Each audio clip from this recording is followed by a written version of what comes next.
Chapter 1. You are your most valuable commodity. The greatest form of mastery is mastery over oneself. Leonardo da Vinci. In reading the lives of great men, I found that the first victory they won was over themselves. Self-discipline with all of them came first. Harry Truman. In the world of investing, analysts pore over hundreds of data points in order to gain a small insight to give them an edge over their competitors. The reason being is that single extra piece of information or new insight can reap a company or individual millions of dollars in profits. Formula One racing teams adopt a similar philosophy. They invest hundreds of millions of dollars to gain a fraction of a second's advantage, which is the difference between winning and losing. This, in turn, relates to the quantity of prize money and the advertising revenue a team can generate from that same fraction of a second. This same investment approach will become the method for your own development. You have entered the world of investment, and you're about to make the greatest investment you will ever make, the investment in yourself. Take a look around yourself, literally and figuratively. Consider your immediate vicinity, your friends, and the world in which you wish to succeed. The people you see are both your competition and your allies, and it's your job to figure out which is which. You're faced with decisions every day that you need to make just to keep pace with everybody else, to stay one step ahead, or at least to take one more step toward your goal. You'll have to make better, smarter decisions. Consider every other person, friend or foe, as either a barrier or facilitator to you achieving your goals. With this in mind, we can consider that the best investment you could make is not necessarily a monetary investment or guidance from a guru. Rather, it's the time and energy you'll dedicate to taking care of your interests. If you don't, who will? Has a life planner approached you and mapped out your life for you? Have you had people rushing to help you achieve your goals and your dreams? I bet I know the answer to those questions. How much time in the past week, month, or year have you dedicated to your own personal development? You need to answer this question, and it's an important moment where you should put the book down. Go on, put the kettle on, and just make a note on what you've done for yourself in the past month and year that was solely for your own development. Be honest with yourself. Okay, welcome back. Before, I asked how you answered the question. I just wanted to highlight that at no point did I use the phrase time management. Why?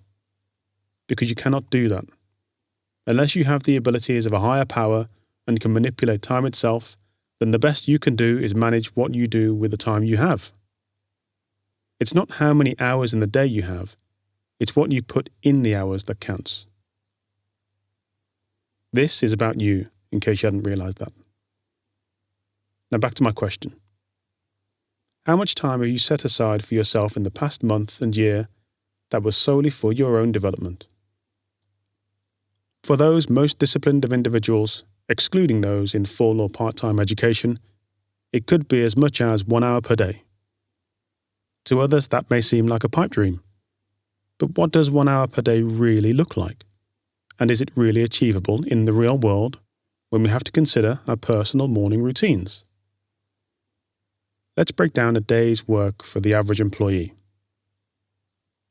0700. Wake up and put the kettle on.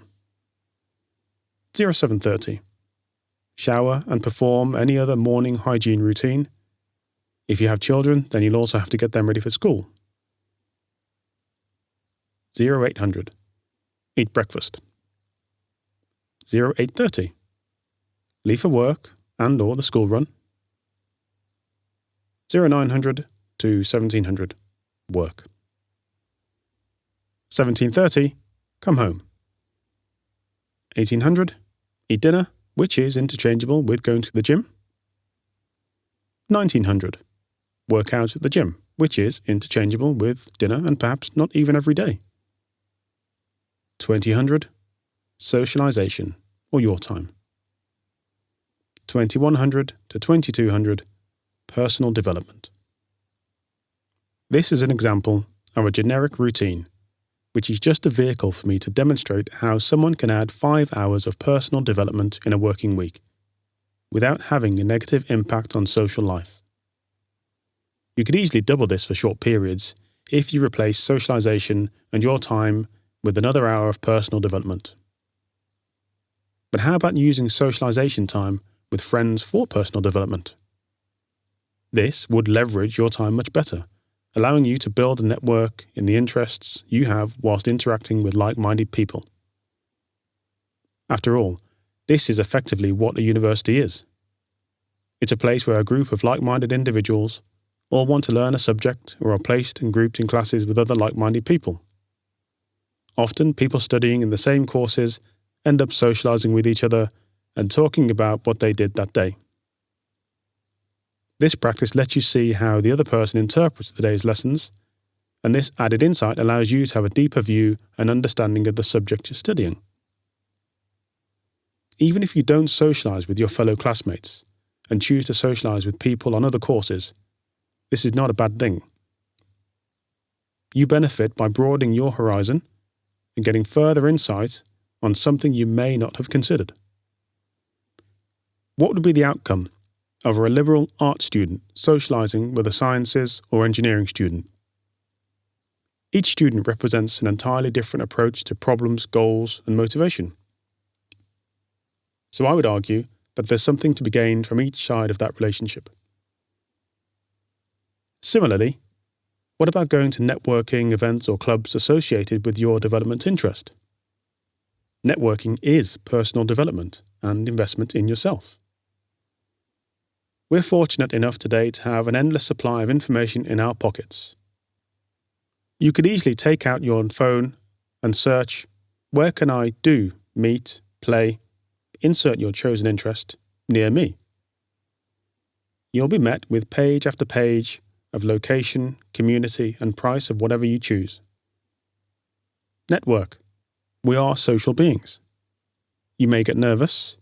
You may not like the idea of walking into a room of strangers, but I have to tell you, those strangers probably feel the same way as you do. If it really is too much for you to go and meet people, join an online social group and participate in forums. You can build a network that way, and it has the added benefit of not being geographically restricted. This may lead to a coffee with someone who you click with, and then you're off. It's no surprise or coincidence that the best networkers in the world are the same people who have risen to become captains of their own industry. So if you want to be at the top of yours, get networking. Leveraging networking events and learning from others are all hugely positive and necessary steps because you're less effective alone. So back to maximizing your development time.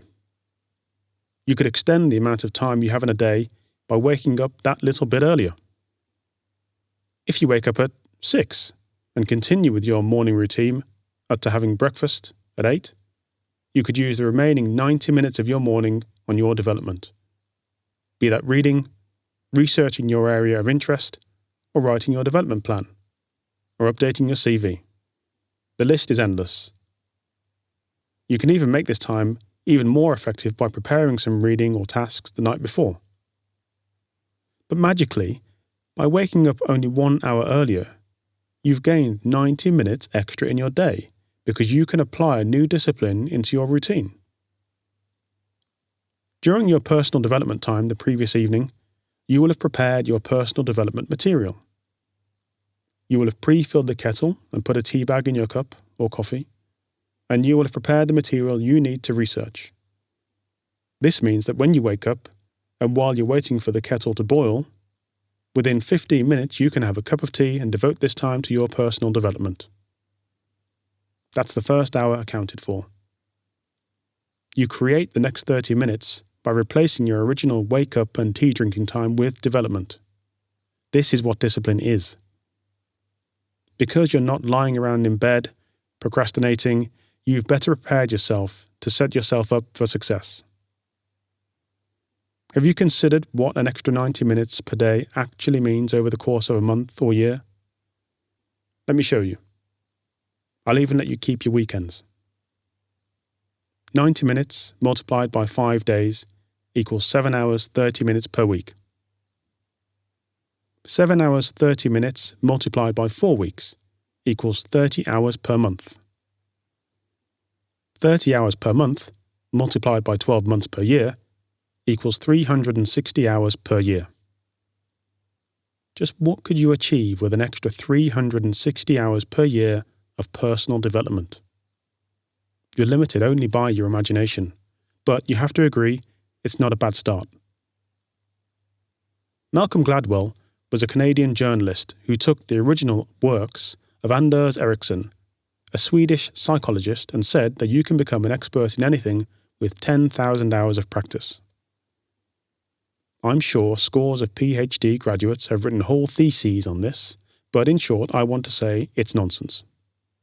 You can and likely will become an expert in anything with much less time invested than 10,000 hours or 416 days, which is 59 weeks of solid practice, which is a year of practice at up to 1 to 2 hours per day. I would say that your newfound 360 hours per year of development time in your area of interest will give you an above-average competence compared with your peers and an immeasurable amount of satisfaction and pleasure. So what are you waiting for? I have used these practices over the past 10 years in my own personal development, which have resulted in a set of disciplines that I live each day, but can also enhance when I know I need to knuckle down and get something done. Having left high school in 1997 with no GCSEs worth shouting about and a B in English, I'd long dreamt about having a degree. After all, everyone with a degree is really smart, aren't they? So after years of deliberation, procrastination, and I have to say, fear, I started a bachelor degree in politics, philosophy and economics via distance learning with the Open University. I decided to sacrifice my TV and leisure time for reading and study. Much like now, I've replaced TV time and research for writing this book. But what I gained at the end of the course was more than just an honours degree. I learned valuable skills, including skim reading, researching, understanding the credibility of the source information, writing styles, presenting arguments, and, most critically, not so much time management, but management of myself, or as I call it, self-management. All of this was underpinned by discipline. The discipline in myself to ring-fence specific times for study, and even a little extra study time when I'd factored in holiday periods, and the discipline of consistency. Jim Rohn says discipline isn't the easy option. It's a full-time activity, and the same discipline it takes to make your bed every day is the same discipline it takes to be a business success. I couldn't agree more. I finished that degree, and 10 years on, I completed a second honours degree in leadership and management, a postgraduate diploma in business, and finally a master's degree. I have the utmost respect for those who embark on any level of learning, especially as an adult. It's bloody difficult. With this experience behind me, I can say with absolute conviction that I don't feel like I lost out or missed out on anything socially, and that once I was in a rhythm of study, it was really no hardship at all. This is a real example of how the self-management techniques you've just learnt about can be put into practice, culminating in real and successful end states. But that end state is not limited to academic qualifications. They could just as easily be vocational and practical goals. Should you decide to, you could use these same techniques to improve any area of work you want to work on. It could be an hour each day researching anything that takes you one step closer to reaching your goals. I still don't spend any time watching TV. For me, there's always something to learn or research for the development of my business or for the continual journey down the path of personal development. Life is short, and we don't have time to waste. What are you going to do with that extra hour a day? Are you going to use it to take one step closer to your goals? There are no excuses now. Back yourself. You can do it. The best investments I've made in the last decade have all been intellectual capital, education. I looked at my end states and where I wanted to be in 20 years and simply worked backward in a logical step-by-step process.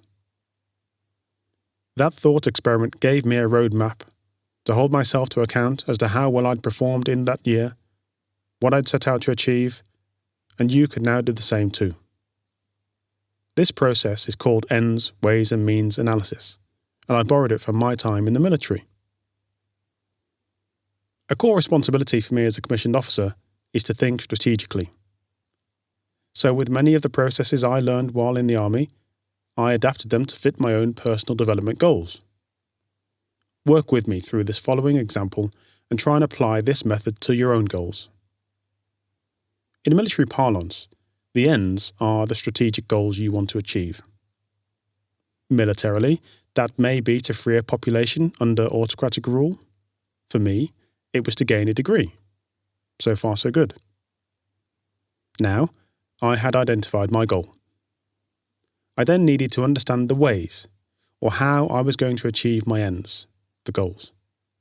Militarily, it would be described as the methods, tactics, procedures and practices that I would employ to give the greatest chance of success in achieving the predetermined ends, the goals. Nowadays, I would describe that as identifying the tools, resources and disciplines I would need to get me to that elusive degree. Back in 2012, I identified that I had time to spare, as I described previously. I also knew I would have to change some of my routines. No more documentaries, and oddly, start to spend more time in cafes. Yes, I'll expand on this later. So finally we come to the means. The Army would say it's the resources required to achieve the ends, such as troops, weapons, systems, money, political will and time. For me, I needed to pay for the course. I was fortunate enough to have funding available from the Army to help me pay for the tuition. I'd found an institution that would allow me to do a degree without the need for A-levels. I had all the hardware I needed to engage with the course, books, laptop, and the motivation to see the course through to the end. So I'd reached a decision point. There was nothing standing in my way. I just had to say yes. Ends, ways and means analysis of yourself and your goals is an excellent tool for investing in yourself because it allows you to create a vision, resource it, and plan the execution of it. It's the vision of your preferred self that is unconstrained by difficulty and obstacles that are present in our day-to-day lives. This is similar to the purity of thought that a child has before the expectation of society and the influence of their close circle and social media have on their daily lives. To take that vision and breathe life into it by taking a step forward in small, bite-sized chunks and never over-committing too early, as the goal might just appear too great. But before you know it, the goal, way out on the horizon, becomes a story to share with someone who is about to begin their own journey. Your story becomes someone else's inspiration. The beauty of this most basic approach is that it affords you the benefit of seeing into the future. Think of it this way. How many times have you said to yourself or heard others say, "If I'd known then what I know now," or "If I could go back and give myself some advice"? Well, that's exactly what you are doing. You're setting out to do the very thing that you want to do, planning how to do it, and actually doing it. Goodness, that's a lot of doing. As with crystal balls, when you look into them, they are a little blurry, and you can't quite see with absolute clarity what's going to happen, and that's fine. What this vision gives you is enough for you to make a rough plan, a plan that when worked backward will show you what the first step is. It could be to buy a specific book. It could be this book. It's the plan that is vague enough for you to make adjustments along your journey and a plan that will ensure your vision becomes a reality. Those obstacles you identify aren't really obstacles at all. With the benefit of hindsight plus your plan, they become checkpoints for you to measure your success in stages. They'll be the things you talk about. They're the things that give value to your goals. You should wish for more of them, not less. Just use your disciplines to become better. So now we know that it's important to spend a little time looking after your own interests. Let's call it minding your own business from now on. You are your own business. You are your own best asset. And now you're going to invest in that business. So you should welcome what is normally considered an unfriendly remark and consider it to be not only very good advice, but your mantra every time you pause for thought and reflect on how much personal development you've done in the passing weeks or months. Mind your own business. So far, we've identified that no matter how rich you are, what colour or race you are, we all have the same 24 hours in a day. We've identified that we can't really manage time, but we can manage ourselves better and get more out of 24 hours per day with effective self-management. So now we can ask, where do we invest that newly found spare capacity? Let's look at a couple of examples, but remember this isn't to be taken literally. You need to apply the thought processes and have an open enough mind to apply these examples to your own goals. If you wanted to be the fastest 10-kilometre runner in your running club, what areas might you consider it wise for investing time and energy into? Your first response may be to train harder or more regularly, perhaps even using that extra 90 minutes we found in the morning during the self-management example discussed previously for more training. I'd say that was sensible and would agree that you would see gains and improvement in your running time. Job done. Well, maybe not. You see, this is conventional thinking. So you can be sure that everybody else in your running club is probably thinking the same thing. You would perhaps buddy up with someone else in the running club to do that extra training, so your gains being relative to everyone else's means that the aggregate 10-kilometre running time across your whole running club might come down, which is wonderful for your club, but your average position compared to your peers is unlikely to change. Remember, your goal was not to just become a faster runner, it was to become the fastest runner in your club. We need to elevate our thinking and see what other marginal gains we can reach by researching everything about your running style and having running professionals analyse your gait analysis. What about researching the best possible suitable running trainer for your running style? Perhaps even completing a course in weight training to strengthen the muscles and increasing the power and endurance in your legs. Wouldn't you agree that exploring these other areas will improve your running time? I think it's reasonable to assume that if your running analysis has revealed that you're a little flat-footed and therefore would be better suited to using a specific running shoe or an over or under pronator, do you need a more flexible midsole? A change in your running shoe would translate into being more comfortable during your training sessions. This, in addition to the extra strength training you've learned about and gained by introducing strength conditioning into your program, means your legs would be stronger. The culmination of this more granular analysis would culminate into being more relaxed when you're running, and halfway through your run, you would feel less fatigued because your muscles are stronger. By the time you cross the finish line, you might be surprised that with only a little bit of investment in developing yourself, that has translated into you being a more accomplished runner. And you're well on your way to achieving your goal of being the fastest 10-kilometre runner in your club. It's a small and incremental gains that athletes in any sport seek to improve to end up with a performance package that is greater than the sum of its parts. No single exercise will deliver you to your goals and dreams. You must become a master of incremental improvement and monitor your losses and gains and make sure you're moving towards your goals. Is business more your thing? For instance, say your goal was to give up paid employment and start your own coffee shop business. Coffee shops are really in vogue at the minute, and it's really easy to see why. They are great communal spaces where you can go to chill out or be inspired. So armed with your vision of where you want to be, where do you think might be a good place to start with the extra time in your day you have already made for yourself? I'd begin with a blank piece of paper and a pencil, ready to create my mind map. Mind mapping is an excellent tool for dumping information on a subject onto a single visual plan. For our coffee shop entrepreneur, the list of items that need to be considered could be massive, and there are whole books out there to give you a great head start. But that's not the aim of this book, so don't worry, I won't cover everything here. Before you spend a penny, you must research. Use the internet, network with local small business communities, find a mentor, and complete due diligence. Can you afford to give up work?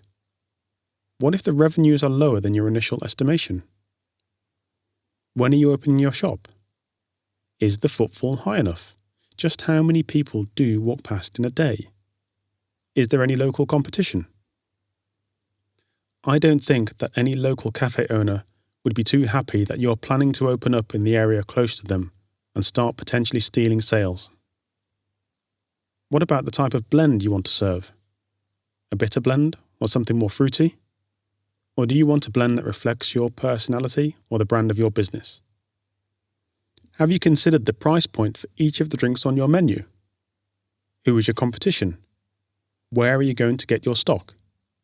Is it ethically sourced? Are there any government grants available? Which accountant firm will you use to file your end-of-year tax returns? Do you know what kind of information you need to keep for your tax return? And will you employ staff? This list goes on and on. But once this list has been considered, you'll be forearmed with the information you need to maximize the chances of business success. You need this level of commitment for a chance of success, not to guarantee success. I would argue that startups fail early because many an entrepreneur didn't do their research. But you're different.